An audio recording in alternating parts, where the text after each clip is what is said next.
दावत media YouTube channel, मोहब्बत का पैगाम, इंसानियत के नाम। है क्या आपा, है क्या आपा? अरे कौन हो तुम और ये हमारे किचन तक कैसे घुसे चले आ रहे हो? कोई अदब लिहाज नहीं है क्या? मिट्टी पड़ो, निकलो यहाँ से। अरे आपा तुम्हारे फायदे के लिए ही यहाँ तक आया हूँ, मुझे कुछ शौक नहीं लोगों के घर में घुसने का। मैं क्या कह रहा हूँ पहले सुन लो, बाद में बोलो। गालियाँ दो, मारने का है तो मारो, फिर कुछ भी करो। कोई लाज शर्म है क्या नहीं? मिट्टी पड़ो, दीवाना आदमी तेरा सत्यानाश हो। तेरा बेड़ा घर को हमारे फायदे के लिए आया कहता, निकल यहाँ से। अरे आपा मैं बचत गट का मैनेजर हूँ, एक स्कीम लाया हूँ, तुमको इससे 50,000 रुपये मिलते। होना तो बोलो, मेरे पास भी बहुत लोग हैं। बचत से है क्या? ऐसा बोलो ना भैया, मैं समझी कौन है क्या है कि मैंने बहुत सुनी गट के बारे में। आप लोग पैसे बांटते हैं कहते हैं, हमारे इधर तो कोई आया ही नहीं। वहाँ माली पूरा फुकट पूरा, अब क्या बोलना, पूरा का पूरा गाँव बहुत पैसे बांटते तुम लोग। रुको बैठो, मैं पानी लाती हूँ। मैं सब बताता हूँ। तुम्हारा नाम क्या है? अश्मीरा आपा। तुम्हारे घर वाले क्या काम करते हैं? काम काज करते। देखो अश्मीरा आपा, मेरे पास एक बचत गट की स्कीम है। अगर तुम 10 औरतें जमा करती है तो हम तुमको इसका गारंटर बनाते हैं। इसमें तुम्हारा भी फायदा होगा और मेरा भी। जितनी रकम जमा होंगी उसका 5% ब्याज आपको मिलेगा और 10% मेरा होगा। और क्या लेते बैठे बिठाए, बाद में लोन भी मिलेगा। इसकी कंडीशन क्या है मैं सब बताता हूँ। तुम सिर्फ इतना करना है कि सिर्फ 10 औरतों को जमा करो। मैं मंगल के रोज आता हूँ। अरे भाई ऐसे कैसे जा रहे तुम? मैं चाय लेकर आती, चाय पी कर जाओ। कहाँ के हो तुम? गांव में रहते हैं। घर में कोई नहीं है क्या? बच्चे स्कूल गए, घर वाले काम पर गए। घर खुद का है क्या? हाँ खुद का है। मेरा फोन नंबर रखो, तुम्हारा भी दो, कभी भी फोन करना, मैं हाजिर हो जाता हूँ। व्हाट्सएप चलाते हो क्या? हाँ थोड़ा थोड़ा आता है।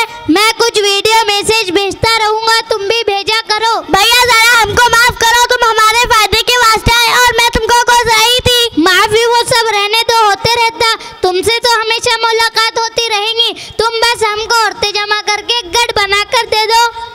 कंसा पर ऐसी राह पर देखो, एक मैनेजर आया था, वो बचत गट स्कीम के बारे में बता रहा था। देखो कुछ करके पछताना नहीं, करके नहीं पछताना। गट में 500 रुपये हफ्ता भरना पड़ेगा, बाद में 50,000, 1 लाख, 5 लाख तक भी इससे पैसे मिलते हैं। इस जमाने में कौन दे रहा? तैयार है सब? आदाब आदाब आदाब। तुम्हारा नाम क्या है? खनसापा। तुम्हारे घर वाले क्या काम करते हैं? काम काज करते। तुम्हारा नाम क्या है? यसीरा आपा। तुम्हारे घर वाले क्या काम करते हैं? खेती बाड़ी करते हैं। मेरा नाम राजू है, मैं बचत गट का मैनेजर हूँ। तुम्हारे गांव में मैं स्कीम चलाता हूँ। हमारे पास अलग अलग स्कीम है, जिसमें सबसे आसान और सहूलत वाली गट स्कीम ये है कि आप लोग 500 रुपये हफ्ता भरना। 1 साल तक पाबंदी से हफ्ता भरते हैं तो आपको हमारी तरफ से 30,000 रुपये का लोन मिलेगा। आप लोग 1,000 रुपये हफ्ता भर सकते हैं। इसके अलावा सिलाई machine loan, Sivan class loan भी देते हैं। अगर आप लोग 30,000 रुपये का लोन लेते हैं तो इसके आपको सिर्फ 5 हफ्ते ज्यादा भरना पड़ते, यानी 30,000 रुपये के लिए 5,000 रुपये।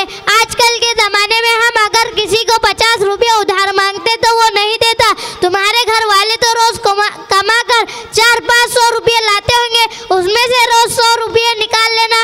ये तुम्हारे भले के वास्ते है। ये इस गट से बहुत फायदे। घर में किसी का बर्थडे तो उठा लेना घर से, किसी की मन्नत है तो उठा लेना घर से, किसी का चिल्ला है तो उठा लेना घर से। तुम्हारे वास्ते तुम जब बोले मैं आ जाता, मेरे को कुछ काम रहा तो तुम आ जाना। इसमें शामिल होने के लिए क्या करना पड़ेगा? अगर तुम 10 औरतें तैयार होते हैं तो कल ही मेरे घर पे आ जाओ। मैं सबका फार्म और अंगूठा लेता हूँ, 2 फोटो, आधार कार्ड की जेरॉक्स और अंगूठा। और जितने लोग रहेंगे सबका एक अकाउंट रहेगा और सब लोग हर हफ्ते 500 रुपये भरेंगे। अगर कोई लेट हो जाता है तो उसकी जिम्मेदारी पूरी तरह लोगों पर आ जाती है। हमारे कुछ उसूल बहुत कड़क है, लेकिन आपके फायदे के लिए ही है। तो बोलो कौन कौन तैयार है? मेरे घर वाले हैं ना, मुझे कोई चीज की कमती नहीं करते। जो भी लगता कपड़े लत्ते सब पुराते, तो फिर मैं क्यों ऐसे ब्याज बट्टों में पढ़ूं? बड़े लोग बोलते हैं रोटी के सूखे टुकड़े भिगाकर खाने की नौबत भी आए तब भी ब्याज ना लेना ना देना। आधी रोटी खाने मगर हलाल की, हराम की तली भी नहीं चलती हमको। तो कल अश्मीरा के घर में घुसा था ना, उसको ज्यादा कुछ मालूम नहीं है, वो भोली भाली है। मेरे घर के अंदर घुसता अगर तो तेरा जनाजा ही बाहर निकालती थी मैं। अरे अरे आपा, तुम तो बहुत गुस्से में आ रही हो। ये सूद ब्याज नहीं है, स्कीम है। एक स्कीम, तुम इसको कुछ भी नाम मत दो। ब्याज को स्कीम बताता, मिट्टी पड़ो, गधे के लैंडे को चांदी का कवर लगाने से लड्डू नहीं बनता। ये स्कीम फिर रख तेरे मेड़े पे, इसके बाद दिखाना हमारे गाँव में। तेरे मुंह में से खून गिराते निकल यहाँ से कमीने। क्यों, तुम्हारे घर पर कुछ काम नहीं है क्या? नल आने वाले हैं, पानी नहीं भरने का क्या तुमको? वो खाने की नियत होगी तुम्हारी। वो तुम्हारे फोटो ले रहा, फोन नंबर ले रहा, गैर महरम ना महरम समझता कि नहीं तुमको? और सब खुशी से दे रहे। अजियो खलसा आपा, तुमको क्या मालूम मसला? स्कीम ले सकते ना कते खलसा आपा? कहाँ से मालूम करेंगी ये मसला? बुला मुफ्ती साहब को। नंबर है कि किसी के पास मुफ्ती साहब का? यासीर आपा, तुम्हारे घर के बच्चे जाते ना मक्तबा इत्तेहादुल मुस्लिमीन को, उनके फीस कार्ड पर होगा, देखो जरा। ये आ गए मुफ्ती साहब। मिल गया नंबर। हेलो मुफ्ती साहब, अपने मोहल्ले में झगड़ा हो गया है। वो बचत गट वाला आया था, उसको खनसा आपा ने मार कर निकाल दिया। आपको मसला बताने के लिए बुला रहे हैं। अच्छा, वो क्या स्कीम है मुझे पता है। आप लोग जरा पर्दे का नज्म करो, मैं आता हूँ।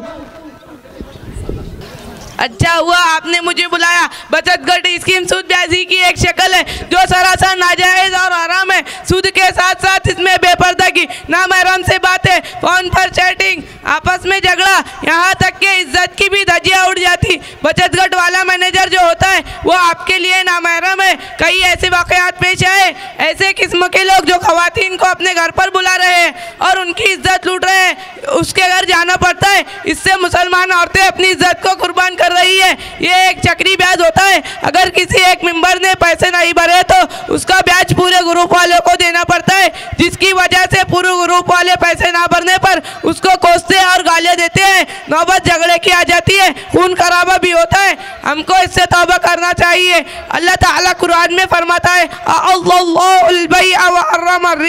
अल्लाह ताला ने सूद को हराम करार दिया है। जब एक चीज को अल्लाह ताला जैसे हकीम व कबीरदात खुद ही हराम करार दे रही हो तो इसमें किस कदर नुकसानात होंगे। सूद कबीरा गुनाहों में से एक है, अल्लाह की नाराजगी का सबब है। हजरत अब्दुल्ला बिन मसूद से रिवायत है कि आप सल्लल्लाहु अलैहि वसल्लम ने फरमाया, जिसका मफहूम यह है कि सूद और जिना किसी कौम में फैल जाए तो वो कौम अपने आप को अल्लाह के अजाब का मुस्तहिक बना लेती है। इस वक्त पूरे आलम में जो अजाब है उसमें मुसलमानों के कबीला गुनाहों का भी दखल है। इसलिए हम सबको तमाम गुनाहों से सच्ची तौबा करना होगी।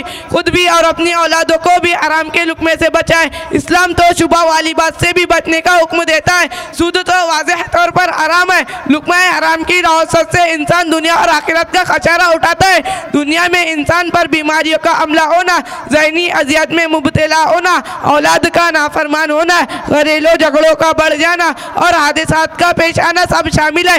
जबकि आखिरत में अल्लाह की नाराज़गी, शफाअत से महरूमी और जहन्नम की आग का मुस्तहिक होना शामिल है। इसलिए महज इरादा नहीं बल्कि फैसला करें, ना खुद सूद खाएंगे और ना बचत घर से पैसे लेंगे और अपनी औलाद को भी इससे बचाएंगे। अल्लाह ताला हमें रिज़्क़ हलाल पाकीज़ा वुसअत वाला अता फरमाए और हराम से हमारी हिफाजत फरमाए। अब आप सब बचत घर से तौबा करें और तमाम सूदी मामलात ख़त्म करके अल्लाह से तौबा करें।